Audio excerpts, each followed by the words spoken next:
Shabbat Shalom. Earlier this week, our community remembered and commemorated Yom HaShoah, Holocaust Remembrance Day, with a program at Beth Tikva.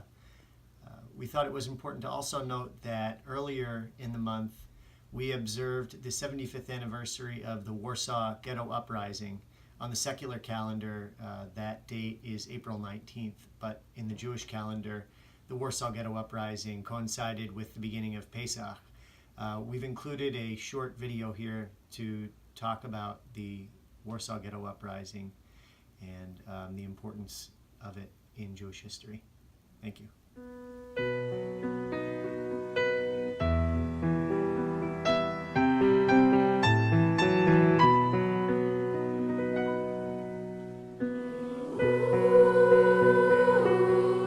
Warsaw, April 23, 1943.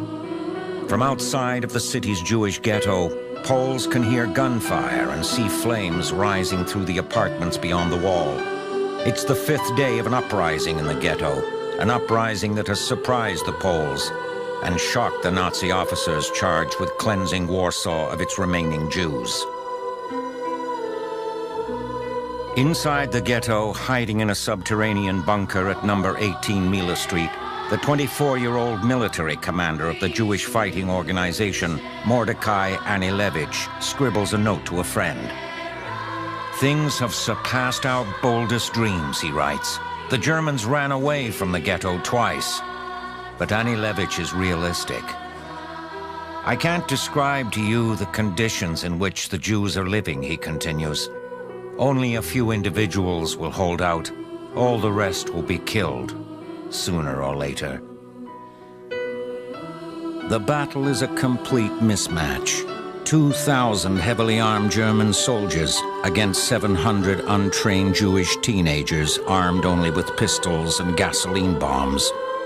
Yet this lopsided struggle will last 28 days as a condemned people shakes off despair and embraces defiance in the simple hope of dying with dignity. It will go down in history as the Warsaw Ghetto Uprising, the most stirring episode of armed resistance in Nazi-occupied Europe, and an example to future generations of unyielding heroism and courage.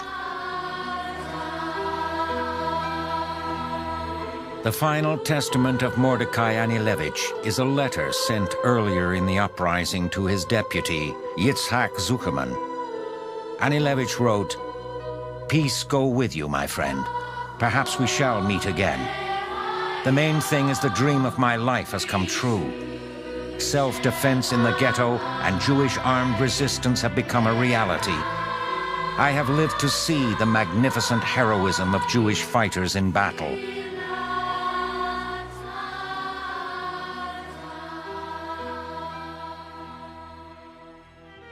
But the Warsaw Ghetto Uprising was just part of the fabric of Jewish resistance. We know today of 63 places where there were resistance groups. We know of roughly 20,000 Jews who fought in the forests. So this is not an isolated case, you see. Wherever they had the opportunity, and in some places where they didn't have the opportunity, they fought.